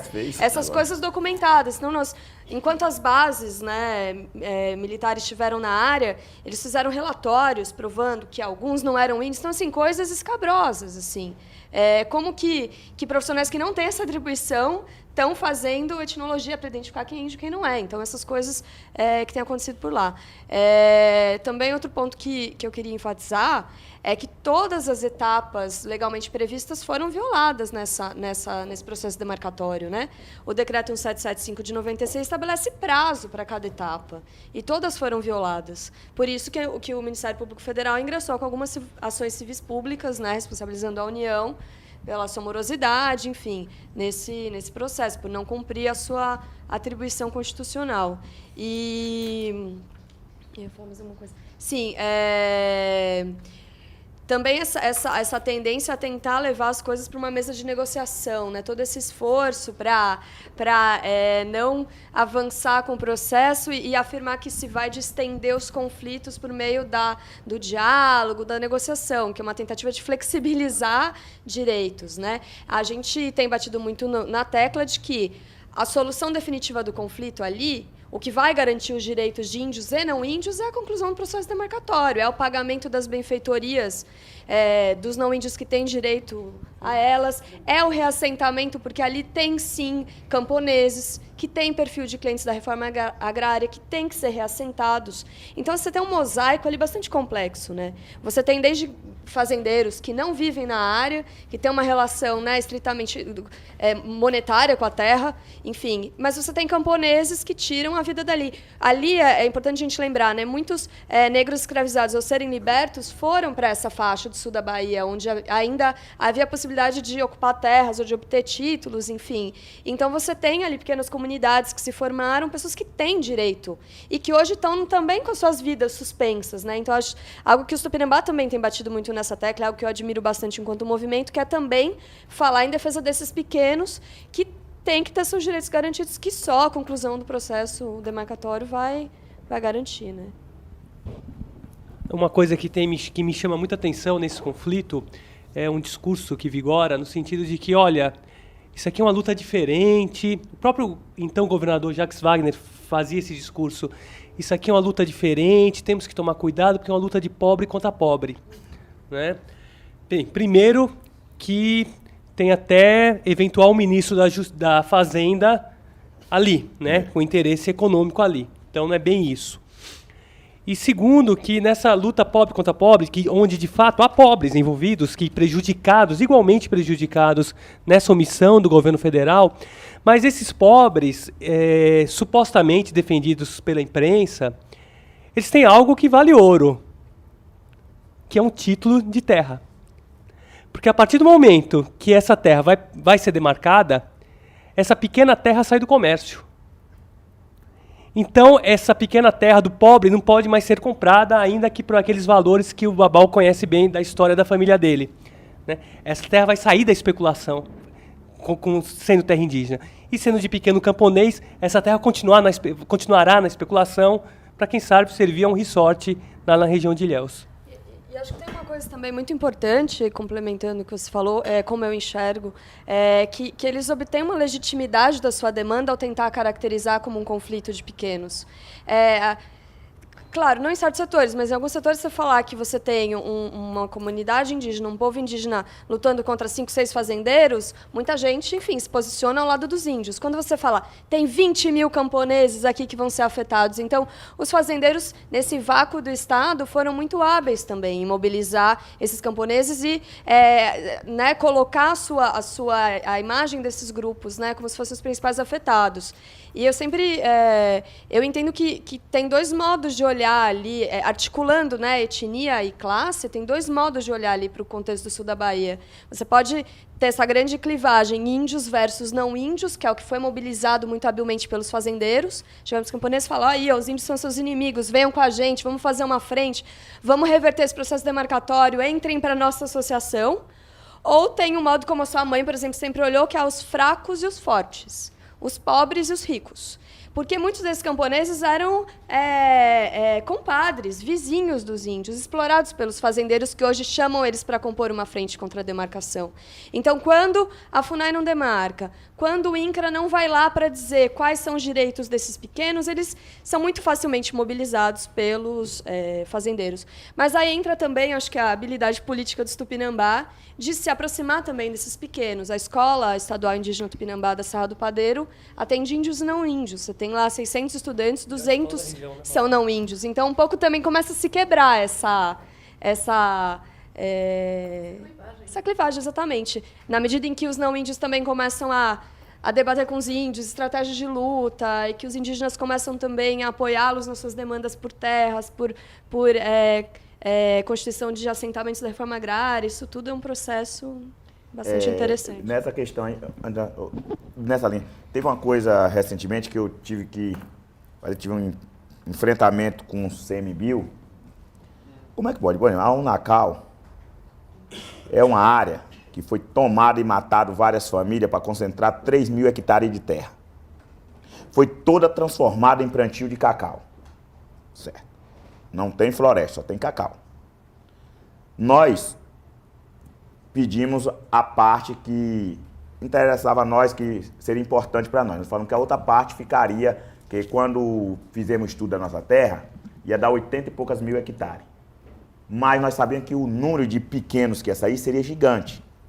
Então, acabou todo mundo fazendo um acordo com a FUNAI e todo mundo demarcou uma terra um pouco menor para nós, Tupinambá, para ter onde reassentar os pequenos, os que precisavam ser. E entre a aldeia, a demarcação da aldeia e a reserva biológica de Una, que a reserva biológica também tradicionalmente era nossa, mas como já estava em área de preservação, nós achamos, nós queremos a mata preservada, então deixa aí, nós não vai incluir dentro. Nós falamos, mas essa faixa aqui fica também para assentamento, que é mais ou menos o quê? Umas 5 ou 6 mil hectares de terra. Aí, quando a gente ocupa a sede da Unacal, foi deixado para assentamento 2.700 hectares de cacau da Unacal.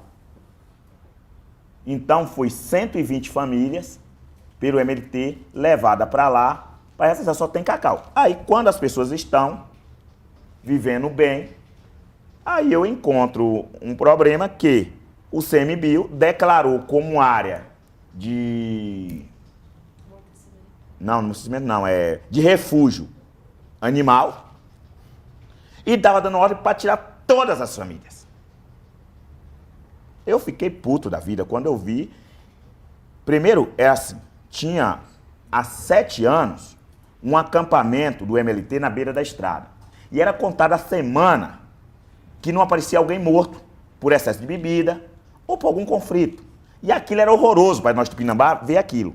Então, nós resolvemos da seguinte forma, nós pegamos, ocupamos a sede da Unacal, que a Unacal já tinha sido tomada pelo governo, está sendo administrada por uma juíza que mora em Salvador, que tinha deixado 42 meeiros lá dentro, que num fato lá na sede estava um ponto de tráfico de droga violento, era isso.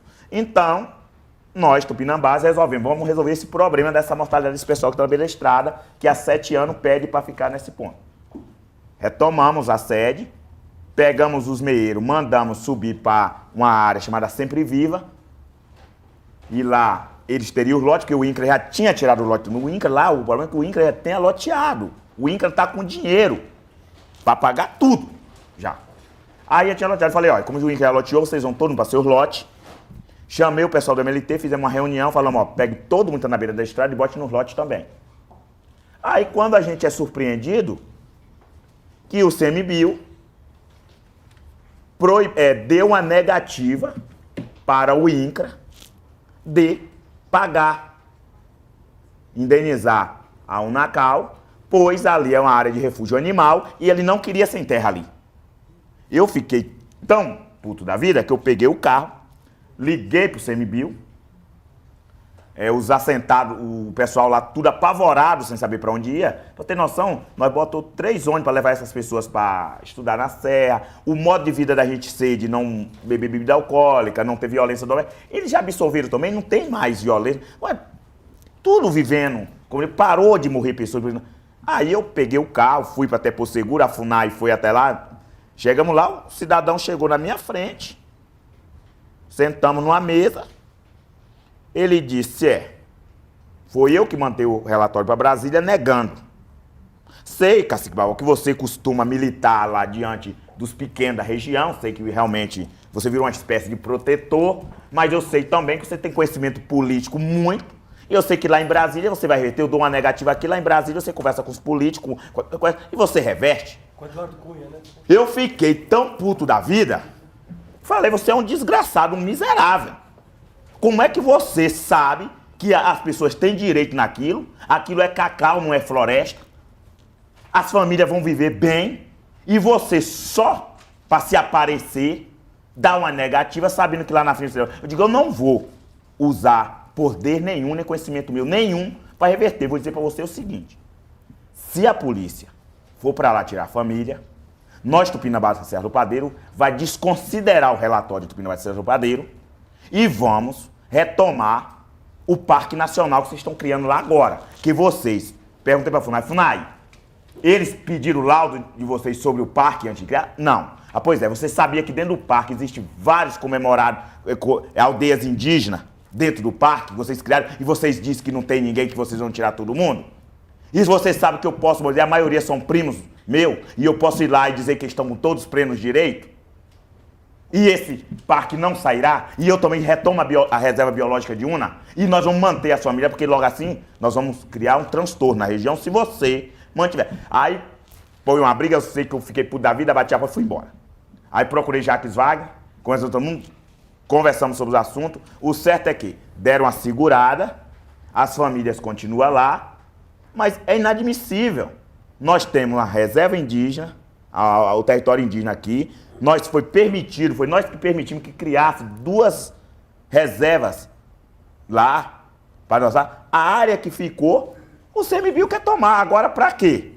Você acha que é para os animais viver bem? Não. Eles querem criar, e aí me procuraram recentemente, uma questão de turismo ecológico na região.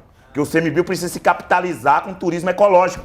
Porque lá na região, depois que nós retomamos e tiramos as onças voltou, tem pássaros, os macucos voltou, todos os pássaros voltou, então está uma região belíssima da Mata Atlântica. Então ele quer transformar em um centro de turismo ecológico. É inadmissível isso. E aí eu fiquei por aí, então eu acho que eu estou sendo processado por ter xingado esse procurador de lá que fez isso. Né? Então, eu estou aguardando a resposta. É isso que... E a menina também pediu uma palavra.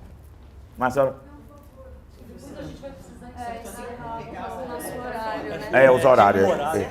Isso. Acho que assim, a última rodada encerra. Também, Você imaginou isso que o CMBio está querendo fazer? Eu também vou ter que ir embora. eu acho que vocês não precisam de conselho nenhum sobre, digamos, imagem e relações públicas. Eu acho que, porém, queria dar 2 sugestões para vocês pensarem, e que saíram de coisas que você acabou de falar. Uma é o seguinte: você mencionou da história ser só do ponto de vista dos vencedores, né? Isso, acabou de sair uma história dos Estados Unidos sob o ponto de vista dos índios. E eu achei que isso era uma ótima maneira de introduzir essa questão, que seria justamente você mencionou isso, né? De fazer a história da região do ponto de vista dos índios, né? Eu acho que isso traria, digamos, um interesse muito grande. Né? Pensando até em montar uma gráfica na aldeia para nós contar. E não, tudo bem, então, isso a gente pode ajudar também essas coisas. Outra coisa, eu queria perguntar sobre o seu irmão cuidador dos animais, porque eu estava vendo realmente em muitos casos no Brasil do ICMBio está, digamos, expulsando gente de áreas e expulsando pequenos, evidentemente, né? Então há um outro lugar em que pode aparecer muito a atuação de vocês, que é nos novos relatórios do IPBES. O IPBES é a plataforma internacional sobre biodiversidade. E eles estão interessados, em que entrem as experiências das populações tradicionais, e em particular indígenas, na conservação da biodiversidade e na recuperação de terras degradadas. E isso vai para um informe internacional que vai depois para os governantes, né, com recomendações. Então, informação sobre isso poderia ser canalizada para esses relatórios. Eu faço parte disso aí e posso também ser um canal para isso. Então, só estou lembrando que há duas coisas que talvez vocês não tenham ainda pensado, embora como vocês... Não tem conhecimento, não tem conhecimento. Ok. Umas palavras finais, encerrar, então? Ana Carolina. Pode falar. Bom, então, muito rapidamente, para a gente encerrar, agradecer a presença, né? Comentar que o documentário está disponível na íntegra na internet. Vocês poderiam ver tanto online quanto baixar ele em alta resolução, Full HD, bonitão, assim, com áudio bacana, enfim.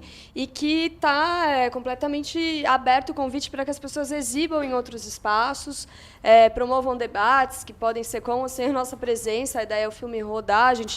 É uma produção independente, a gente exibiu em São Paulo, aqui em Brasília, no Rio, em Paris e Londres, mas a ideia é continuar rodando com ele. Eu tinha anotado uma coisa aqui para falar, agora eu esqueci. Tem um site, né? Tá no Facebook também, Retorno da Terra. Enfim, acho que é fácil de localizar. Quero uma última coisa para falar, mas me fugiu completamente. Então, acho que ficamos por aqui. Muito obrigada. Está nesse agosto indígena, está sendo exibido em alguns céus esse filme, tá, Daniela? Ele vai ser exibido agora, às 15h, na Galeria Olido. É a última exibição com a presença do Babal. A gente fez exibições aqui nas aldeias Guarani, enfim, a gente tem rodado. Ele vai abrir o festival de documentário de Cachoeira, no sul da Bahia, que é no Recôncavo, que é um festival também com alguma projeção. Então, a gente vai tentar levar para outros espaços, convites e ideias que vocês tenham também são muito bem-vindas. Eu ia comentar também que saiu ontem aquela revista Mundos do Trabalho, uma revista acadêmica, enfim, com uma entrevista que eu fiz com o Babal pro documentário, porque vocês viram uma pequena parcela da entrevista, durou 1h30 a nossa conversa, né? Então, a íntegra dessa entrevista a gente publicou na revista Mundos do Trabalho. E foi publicada ontem, então é muito interessante porque ele desenvolve outros pontos que aqui foram muito rapidamente tocados, né? Então, obrigada. E eu quero, assim, agradecer a todos vocês e dizer que a nossa casa, Cai Tupinambá, na Serra do Pradeiro, está aberta. Todas as que quiserem aparecer, não precisa nem marcar. Pode chegar. Estão todos convidados. E muito obrigado. Bem, obrigado a todos. Muito legal a presença. Se não tiver pra cima do padeiro, tivesse bem tratado como foi a jornalista da época. Exato. É bem tratado. Comer Muito bastante. legal. Pádua, você queria dar um recado aí?